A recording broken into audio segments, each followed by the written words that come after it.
वीर पुरुष का शरीर कुदरत की समस्त ताकतों का भंडार है। कुदरत का यह केंद्र हिल नहीं सकता। सूर्य का चक्कर हिल जाए तो हिल जाए, परंतु वीर के दिल में जो दैवी केंद्र है वह अचल हो। तो वीर पुरुष का जो शरीर है वो कुदरत की सारी ताकतों का भंडार है। वो कहता है कि सूर्य का चक्कर हिल जाए तो हिल जाए, लेकिन जो वीर के अंदर, वीर के दिल में जो ईश्वरीय केंद्र है वह नहीं हिल सकता, वह स्थिर है। कुदरत की नीति चाहे विकसित होकर अपने बल को नष्ट करने की हो, मगर वीरों की नीति बल को हर तरह से इकट्ठा करने और बढ़ाने की होती है।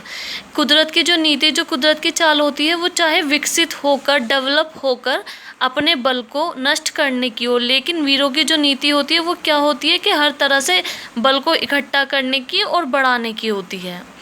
वह वीर क्या जो टीन के बर्तन की तरह झट से गर्म और ठंडा हो जाता है। सदियों नीचे आग जलती हो तो शायद गर्म हो, और हजारों वर्ष बर्फ उस पर जमती रहे तो भी क्या मजाल जो उसकी वाड़ी तक ठंडी हो। तो वो कह रहे हैं कि वह वीर क्या जो टीन के बर्तन की तरह एकदम उत्साह आ जाए उसमें और एकदम ठंडा पड़ जाए।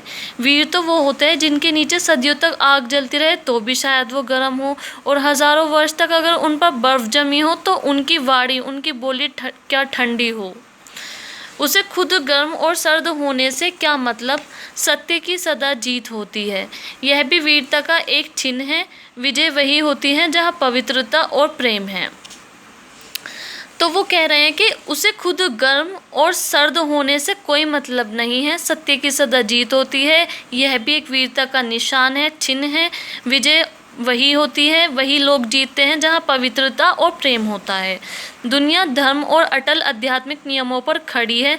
दुनिया ऐसे नियमों पर खड़ी है, ऐसे रूल्स पर खड़ी है जो अटल है, जो चेंज नहीं हो सकते हैं। जो अपने आप को उन नियमों के साथ अभिन्न करके रहता है उसी की विजय होती है। जो अपने आप को उन नियमों के साथ जोड़ लेता है उन्हीं लोगों की विजय होती है, वही लोग जीतते हैं।